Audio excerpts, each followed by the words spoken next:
नमस्कार, न्यूज 18 मध्य प्रदेश छत्तीसगढ़ देख रहे हैं आप। मैं हूं आशीष त्रिपाठी आपके साथ और ये है अढ़ाई का अड्डा। रायपुर से इस वक्त की बड़ी खबर से करेंगे शुरुआत। बीजेपी का 4 सीटों पर नामों को लेकर ऐलान किया जाना अभी बाकी है। अंबिकापुर, बेमेतरा, बेलतरा, कसडोल सीट का ऐलान अभी बाकी है। जी हां, भारतीय जनता पार्टी ने अब तक 86 सीटों पर उम्मीदवार घोषित कर दिए हैं। चूंकि अभी एक सीट पर उम्मीदवार घोषित किया गया, हाल ही में एक सीट पर जब घोषणा हुई तो अब ये 4 सीटें बची हैं, यानी 86 सीटों पर उम्मीदवार मैदान में उतार दिए गए हैं और 4 सीटों पर मंथन अभी बाकी है। और ये उम्मीद की जा रही है कि भारतीय जनता पार्टी की जो कल सीईसी की बैठक होगी उसके बाद ये नाम घोषित किए जा सकते हैं। और करीब 4 सीटों पर उम्मीदवार भारतीय जनता पार्टी को और उतारने हैं छत्तीसगढ़ में। तो वहीं कल सीईसी की बैठक में मध्य प्रदेश में भी विधानसभा के चुनावों को लेकर कैंडिडेट्स पर बड़ा फैसला भारतीय जनता पार्टी ले सकती है। प्रधानमंत्री नरेंद्र मोदी की अध्यक्षता में ये बैठक होगी।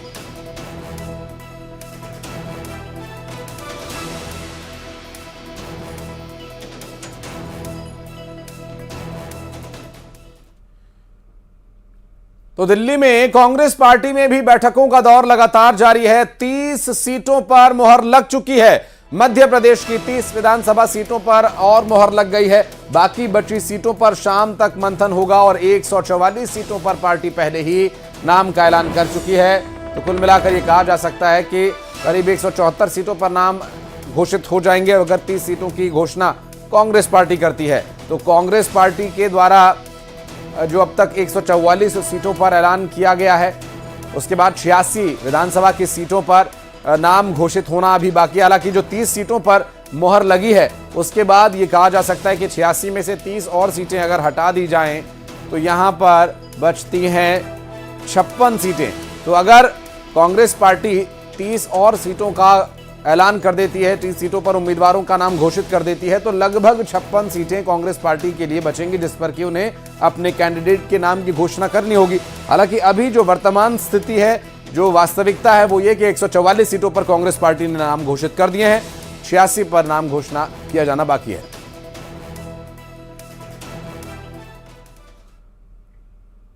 और ये बड़ी खबर उत्तर प्रदेश से आ रही है, जहां पर आजम खान एंड फैमिली को सजा का ऐलान किया जाना है। दरअसल 7-7 साल की सजा का ऐलान कर दिया गया है। एमपी एमएलए कोर्ट ने सजा सुनाई है। इस वक्त की बड़ी खबर आपको बता दें, आजम खान, अब्दुल्ला आजम और तंजीन फातिमा जो कि आजम खान की पत्नी हैं, तीनों ही को 7-7 साल की सजा सुनाई गई है। और आपको बता दें कि एमपी एमएलए कोर्ट ने यह सजा सुनाई है। दरअसल अब्दुल्ला आजम का फर्जी जन्म प्रमाण पत्र ये कारण बना जिसकी वजह से अब इन्हें जेल में जाना होगा एक बार फिर। आपको बता दें कि जिस तरह से ये पूरा घटनाक्रम सामने आया, जिसमें अब्दुल्ला आजम खान और उनकी पत्नी तंजीन फातिमा, अब्दुल्ला आजम के 2 जन्म प्रमाण पत्र के मामले को लेकर अब 7-7 साल की सजा का ऐलान किया गया है। आपको बता दें कि ये 2 जन्म प्रमाण पत्र, एक लखनऊ से और एक रायपुर नगर निगम से बनवाया गया था। एमएलए बनने की चाहत से ये जन्म प्रमाण पत्र अपनी सुविधा के अनुसार मैनिपुलेट करवाकर बनवाया गया था। और फेक बर्थ सर्टिफिकेट के मामले में 7-7 साल की सजा का ऐलान कोर्ट ने किया है। एमपी एमएलए कोर्ट में सुनवाई हुई थी। थोड़ा सा पीछे भाई। और इस बीच हमास और इजराइल के बीच जारी युद्ध से जुड़ी एक बड़ी खबर आपको बता दें। दरअसल अमेरिका के प्रेसिडेंट जो बाइडेन इजराइल पहुंचे हुए हैं। एयरपोर्ट पर इजराइल के प्रधानमंत्री नेतन्याहू ने उनका स्वागत किया। गाजा के अस्पताल पर हमले पर विवाद बढ़ गया है। अस्पताल पर हमले में 500 लोगों की मौत हुई है और हमले में 1 घंटे पहले चेतावनी मिलने का दावा भी किया जा रहा है। हमले से पहले इजराइल से चेतावनी मिलने का दावा। जापान में फिलिस्तीन के राजदूत का बड़ा बयान, बड़ा दावा। इजराइल ने अस्पताल पर हमला नहीं किया और अस्पताल पर हमले की जांच करेंगे। हमले के लिए इस्लामिक जिहाद जिम्मेदार है कहा गया। गाजा से जानकारी जो आई है वो विश्वसनीय नहीं है, ऐसा कहा जा रहा है आईडीएफ की तरफ से। आपको बता दें कि इस पूरे मामले में बातचीत जारी है, लगातार आगे जांच की भी दावा किया जा रहा है। और इस बीच तस्वीरें ये हम आपको दिखा रहे हैं, यूनाइटेड स्टेट्स ऑफ अमेरिका का जो प्लेन है वो इस वक्त एयरपोर्ट पर इजराइल पहुंच चुका है। और इजराइल पहुंचे अमेरिका के प्रेसिडेंट जो बाइडेन, और इस विपरीत समय में इस तरह से जो इजराइल का वो साथ दे रहे हैं, इजराइल के लिए एक बड़ी बात, चूंकि बेंजामिन नेतन्याहू जो कि लगातार हमास और फिलिस्तीन की तरफ से जारी हमलों को लेकर पूरी तरह से आक्रामक है और उनका स्पष्ट कहना है कि इस युद्ध को अंजाम तक पहुंचाना हमारा काम है। हालांकि अस्पताल पर हमले की बात को लेकर स्पष्टीकरण दिया गया है कि यह हमला हमारी तरफ से नहीं किया गया। एयरपोर्ट पर जब मुलाकात हुई थी उस वक्त की तस्वीरें भी हम आपको दिखा रहे हैं। President Joe Biden, United states of America के प्रेसिडेंट जो बाइडेन पहुंचे हैं और इजराइल हमास युद्ध के शुरू होने के बाद ये पहला और लगभग बहुत समय के बाद अमेरिकी प्रेसिडेंट इजराइल पहुंचे हैं।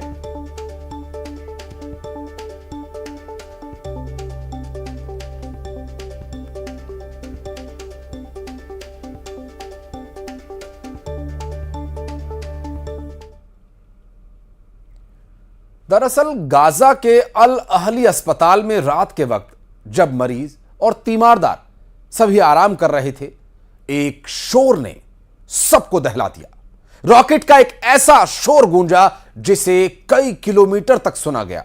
दरअसल सिसकियों की ऐसी आवाज गूंजी कि पूरी गाजा पट्टी दहल उठी और इस हमले के बाद लाशों का एक ऐसा ढेर लगा जिसे आज तक किसी ने न देखा था और न जिसके बारे में किसी ने सुना था। हमास ने यह आरोप लगाया है कि इस हमले के पीछे इजराइल का हाथ है। उसकी घातक मिसाइलों ने गाजा में नरसंहार मचा दिया हुआ है। इजराइल इस आरोप से इनकार कर रहा है। उसका यह दावा है कि आज तक न उसने कभी नागरिकों को निशाना बनाया है और न कभी अब तक ऐसी कोई मिसाइल दागी है।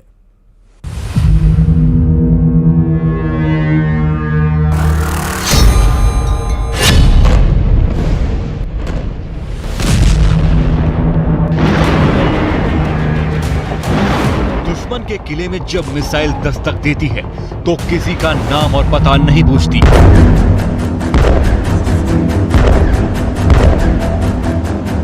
आसमान को गुबार से भर देती है और लाशों का अंबार लगा देती है।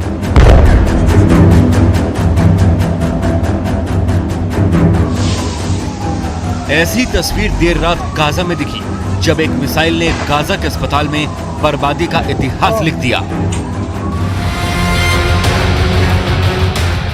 फिलिस्तीन के स्वास्थ्य मंत्रालय ने दावा किया है कि गाजा के अल अहली अस्पताल पर मिसाइल से हमला किया। इस हमले में 500 से ज्यादा बेकसूर लोग मारे गए और सैकड़ों की हालत अब भी गंभीर बनी हुई है। इस हिमाकत को हमास ने नरसंहार बताया है और इसका इंतकाम बहुत जल्द लेने का दावा किया है। हमास ने साफ कर दिया है कि मौत का बदला अब हमास का एक एक योद्धा इजराइल में तबाही मचा कर लेगा। इजराइल की जमीन को गाजा की तरह खून से लथपथ कर देगा। इजराइल में इतनी मिसाइलें दागी जाएंगी कि इसकी गूंज अमेरिका तक सुनाई देगी। इससे न ब्रिटेन बचेगा, न जर्मनी और न ही फ्रांस।